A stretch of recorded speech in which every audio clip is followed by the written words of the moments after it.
Bienvenue sur le podcast Vis ta meilleure vie, le podcast des gens qui ne rentrent pas dans les cases et décident de sortir des sentiers battus pour vivre leur version de leur meilleure vie sans compromis. Tu trouveras ici des conseils actionnables tout de suite pour passer à l'action et faire un pas de plus vers ta meilleure vie, ainsi que des interviews de personnes qui sont sorties du cadre classique et qui nous expliquent comment elles ont fait pour relever le challenge de créer son propre chemin. Vis ta meilleure vie, c'est aussi une communauté de badass qui se bouge et se soutient pour avancer même dans les moments difficiles. Si tu aimes le podcast, tu peux soutenir ce projet gratuitement en commentant sur Apple Podcast et en donnant une note de 5 étoiles au podcast sur ta plateforme d'écoute. Si le podcast t'aide dans ta vie, tu peux aussi soutenir ce projet financièrement sans engagement et à hauteur du prix d'un café sur la plateforme Buy Me a Coffee. Tu trouveras le lien dans la description du podcast. Et maintenant, place au nouvel épisode. Assieds-toi confortablement et je te souhaite une bonne écoute. Dans ce nouvel épisode, je veux aborder la notion du triangle temps, qualité, résultat. J'ai fait un webinaire il n'y a pas longtemps sur la gestion des émotions. Et dans ce grand et vaste sujet qui est les émotions quand on est avec nos chevaux, je voulais aborder en particulier un point qui fait partie des outils pour gérer ses émotions. C'est le triangle temps, qualité, résultat. Et en fait, juste savoir sur quel aspect des 3 côtés de ce triangle-là, je suis en train de me concentrer. Alors, quand on veut un résultat, il y a 2 éléments. Si on veut avoir un beau résultat magnifique de ce qu'on cherche à faire avec son cheval, eh bien, il faut du temps et il faut de la qualité. Ça, si on a les 2, eh bien, on aura un résultat qui sera de haute qualité. Donc, on a atteint notre objectif et on l'a atteint avec qualité. Si on ne met pas la qualité, on fait un travail, mais voilà, c'est pas terrible. Avec du temps, on peut avoir un résultat. C'est juste que ce résultat sera peut-être pas à la hauteur de la qualité qu'on voudrait avoir, mais comme on n'a pas mis suffisamment de qualité dans le temps qu'on a passé sur ce qu'on voulait faire, eh bien, on ne peut pas avoir un résultat de qualité.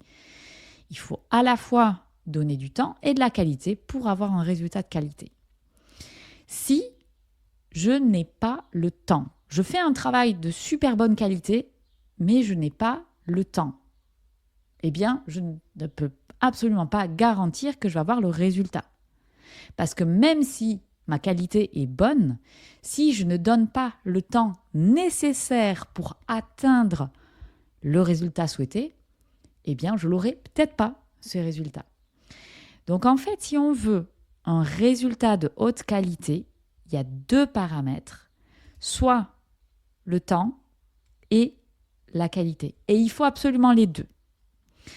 Quand on va avoir nos chevaux, mais on peut appliquer ça dans la vie en général, que ce soit les chevaux, les animaux, sa vie, dans quoi est-ce que je mets l'accent ? La plupart du temps, on arrive à l'écurie où on va voir nos chevaux et on se dit, bon là, j'ai exactement 1h30 et pendant cette heure et demie, je dois préparer mon cheval, je dois faire 5 exercices et hop, ensuite je le remets, je lui fais une douche et je le remets dans sa prairie. Bref, le facteur temps, il est souvent le facteur qui est le plus limité.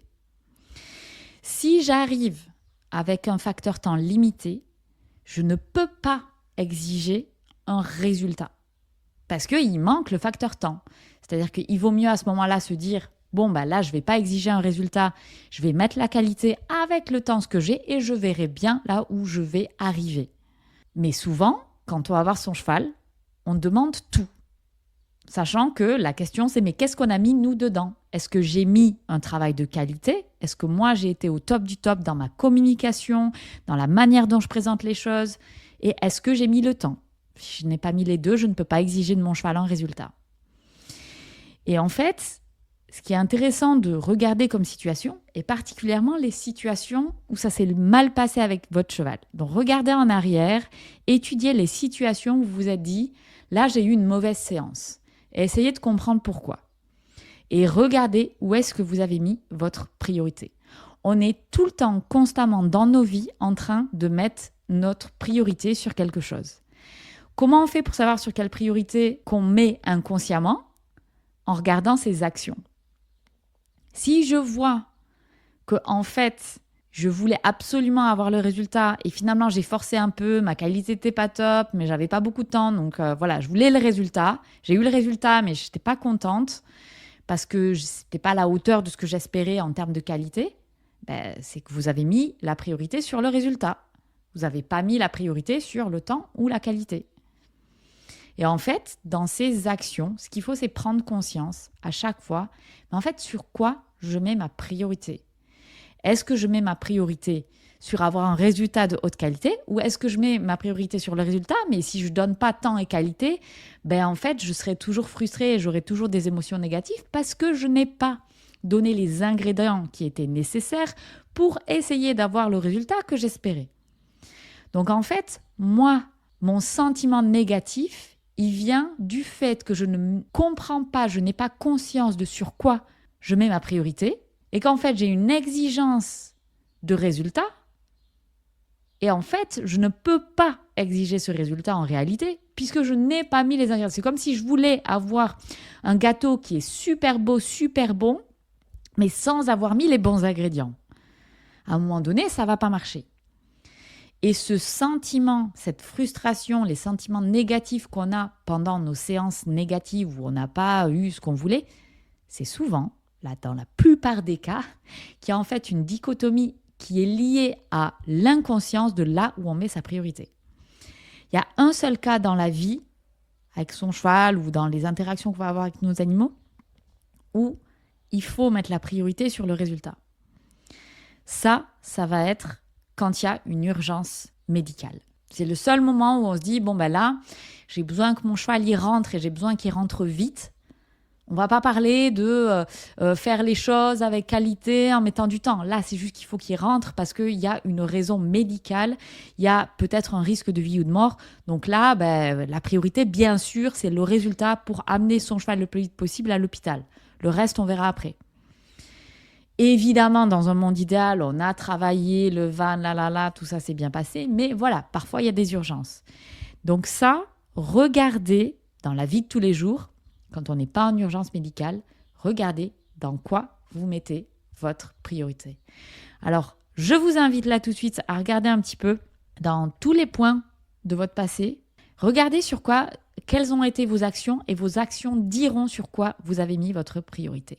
Et en regardant ça, le but, c'est de se dire « Ah ok, en fait, dans une situation similaire demain, ce que je ferais peut-être, là, j'ai mis mon accent, ma priorité sur mon résultat, mais je n'ai pas donné le temps, eh bien, peut-être que si j'arrive dans la séance avec mon cheval et que j'ai que 1 heure et que je vois qu'il y a un truc qui passe pas aujourd'hui sur ce que je veux faire, eh bien, je me dis, je vais diminuer mon attente de résultat pour qu'aujourd'hui, je puisse avoir la qualité parce que j'ai pas le temps. Donc, je peux pas exiger un résultat de qualité. Par contre, je peux remettre à jour mon niveau de résultat, c'est-à-dire au lieu de vouloir 100% de l'exercice, je vais faire 50% de l'exercice bien, mais avec une haute qualité. Et ça permet de construire sur le long terme et d'avoir au final un résultat qui aura la haute qualité. Regardez vos actions, tirez-en les conclusions sur comment vous allez gérer les séances qui ont été difficiles par le passé, comment vous allez transformer en quelque chose de positif pour le futur. Attendez, ne partez pas. Avant que vous éteigniez votre téléphone et que vous retourniez à vos occupations, s'il vous plaît, est-ce que vous pouvez mettre une note de 5 étoiles sur votre plateforme d'écoute? Et si vous avez un iPhone et que vous êtes sur Apple Podcast, est-ce que vous pouvez me laisser un petit commentaire? J'adore lire vos commentaires et en plus, ça donne une grande visibilité au podcast, ce qui est indispensable pour assurer la pérennité de ce podcast. Et je vous en serai éternellement reconnaissante. Vous pouvez m'envoyer un petit message perso. Après, vous savez, je les lis et je vous réponds toujours. Merci à vous. Je sais que vous êtes des gros badass et que vous comprenez.